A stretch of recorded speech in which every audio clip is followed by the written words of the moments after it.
No, espéreme, sí vale la pena estudiar, solo que ¿es suficiente lo que hacemos hoy en día en las universidades?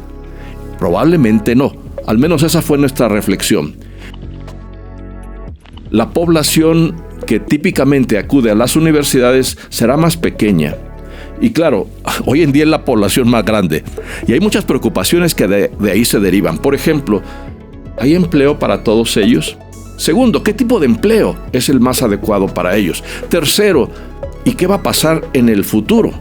¿Seguirán siendo demandadas las universidades como estas casas de estudio para desarrollar las competencias laborales de lo que típicamente necesitamos para resolver los problemas de la sociedad? El asunto es que luego los profesores y las universidades traemos todavía ahí algunas veces algún rezago. Bienvenidos de nueva cuenta a estos episodios que hemos venido desarrollando con el propósito de conversar un poco con ustedes acerca de lo que está pasando en materia educativa desde nuestra perspectiva. Miren ustedes, recientemente nos metimos mi coautora Alejandra González y yo a un proceso reflexivo porque encontramos algunas cosas que nos llamaron la atención. Este proceso reflexivo tiene que ver con el rol de las universidades hoy en día. ¿Qué cosas nos llamaron la atención? Pues cosas tan simples como que había colegas que de repente estaban manejando un Uber. Y decía, oye, pero tú no tienes una licenciatura. O colegas que también encontraban que el mercado de trabajo estaba valorando muy poco, al menos en materia económica, su esfuerzo. Y que recibían un salario que parecía ser menor al que percibían ellos tener derecho por todo lo que saben o pueden hacer. Y dijimos, bueno, ¿qué está pasando en términos de la educación? Y llegamos a la conclusión de que podríamos escribir una obra completa que hablara acerca precisamente del tema de ¿para qué la graduación? O qué hacer en las universidades. Y decidimos titularlo Graduarlos no es suficiente. No en el sentido negativo de que no vale la pena estudiar. No, espéreme, sí vale la pena estudiar. Solo que ¿es suficiente lo que hacemos hoy en día en las universidades? Probablemente no. Al menos esa fue nuestra reflexión. Ahora bien, estas reflexiones luego se complementaban con descubrimientos, hallazgos que nos preocupaban. Por ejemplo, hoy en día conozco por lo menos 3 universidades que están a la venta. Me estoy refiriendo a universidades privadas. ¿Por qué razón? Oiga, alguna de ellas tiene 60, 70 alumnos. Otra tiene menos que 50. Y sus costos fijos no les permiten operar. ¿Qué está pasando? Decíamos. ¿Por qué? Algunos de ellos decían, es que mira, desde el COVID, esta epidemia nos hizo ver que podrían las personas prescindir de hacer acto de presencia en las universidades. Otros empezaron a encontrar que las microcredenciales, es decir, el entrenarse adecuadamente para desarrollar una función muy eficazmente para alguna empresa era suficiente y no necesitaban críticamente, de acudir a la universidad para obtener un grado, para poder generar ingreso y ser valiosos para la sociedad. Así entonces, empezamos también a tratar de relacionar estas ideas. Bueno, ¿qué está pasando? ¿Por qué hay una crisis, si es que la hay, en las universidades y en las formas de enseñanza? Yo quisiera conversar en este apartado de por lo menos un par de cosas que creo que bien vale la pena considerar. La primera de ellas tiene que ver con que yo sí creo que hay una nueva demografía.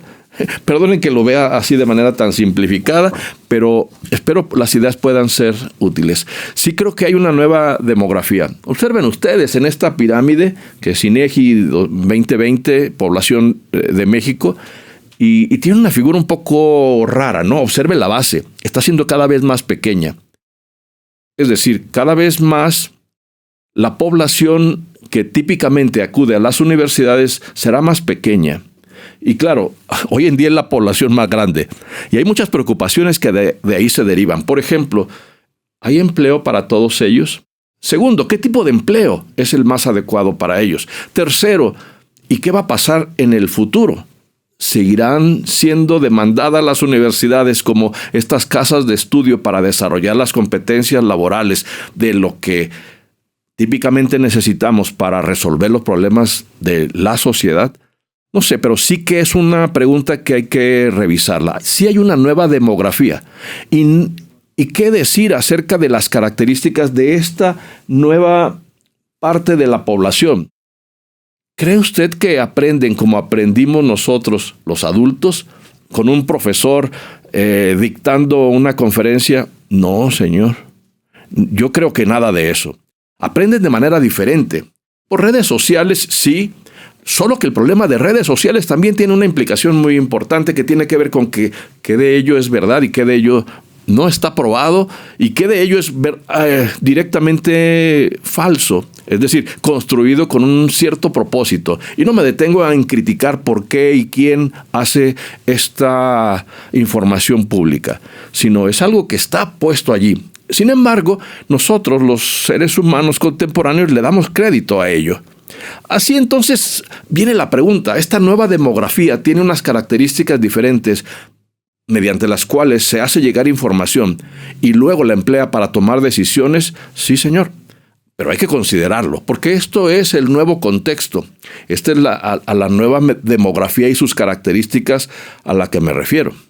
Ahora bien, tener éxito como profesor, digamos, de 50, un baby boomer, 60 años, con una población, digamos, de estas características, créame que es difícil. Yo mismo me siento de repente que probablemente me tomen como su abuelo, que biológicamente, cronológicamente podría ser.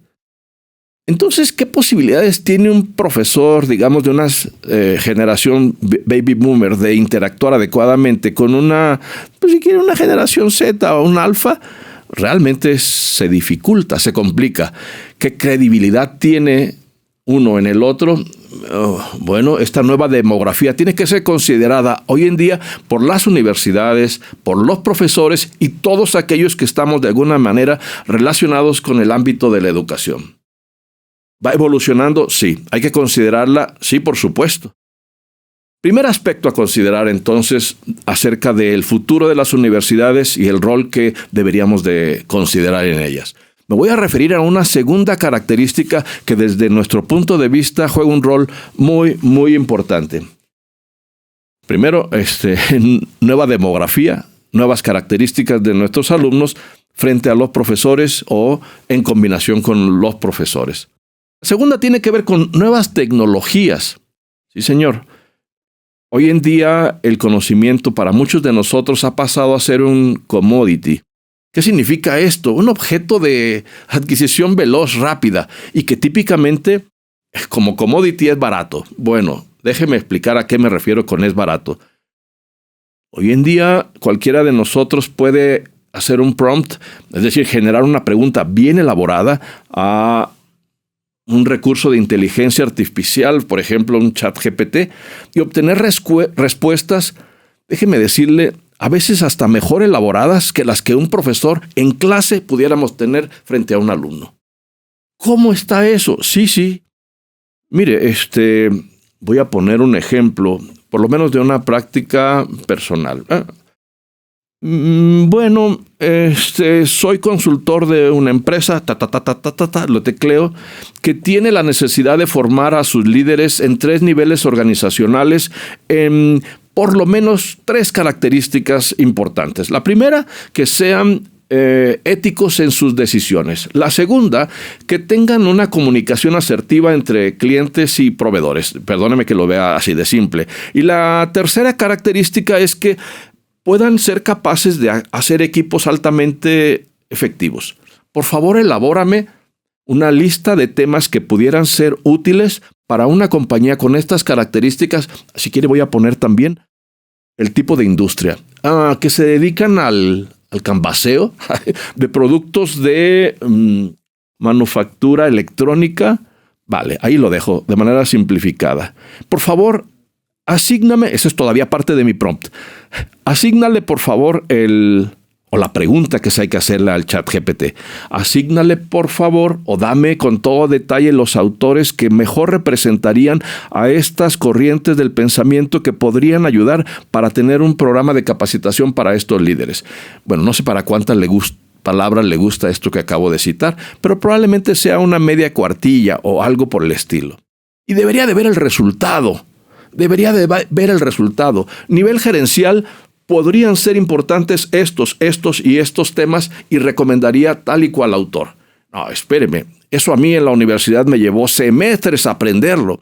Para el nivel intermedio y que pueda lograr un adecuado nivel de intercomunicación entre el nivel superior y el operativo, sería recomendable fulana, perengana y tal temática. Mi recomendación es el uso de perenganito autor. No, espéreme.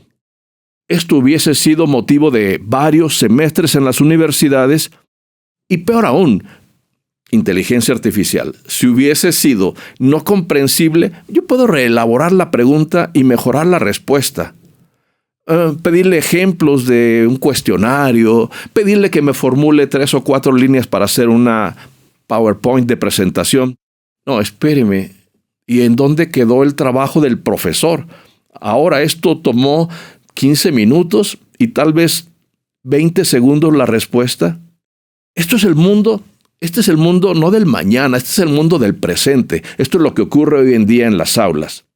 Ahora usted me puede decir, no, elimínenlo, por favor, ni siquiera se le ocurra meterlo al aula. Óigame, me sentiría como que soy el profesor que prohíbo que utilicen libros, porque solamente mediante la interacción verbal podemos generar conocimiento. No. O el profesor que hace 30 años decidió, no, por favor, ni utilicen la Internet. No, nada de eso. Ahora, al momento de discutir un caso, quiero que mis alumnos cuenten, por una parte, con su inteligencia, pero por otra, con toda la información que se ha generado en millones de artículos, de revistas, que fueron aglutinadas y luego puestas en un algoritmo a disposición de aquel que haga la pregunta. Eso quiero tener en aula para fomentar una discusión valiosa. Y eso, entonces, es la inteligencia artificial, las nuevas tecnologías incorporadas a la educación universitaria. El asunto es que luego los profesores y las universidades traemos todavía ahí, algunas veces, algún rezago. Y no digamos en la normativa de cómo citar, cómo dar crédito cuando utilicé no solo mi reflexión, sino también el uso de la inteligencia artificial. 2 grandes cambios que están afectando a la educación, por los cuales hicimos esta reflexión de graduarlos no es suficiente en este libro recientemente publicado. Bueno, les agradezco mucho su atención y espero verlos en una próxima. Hasta pronto.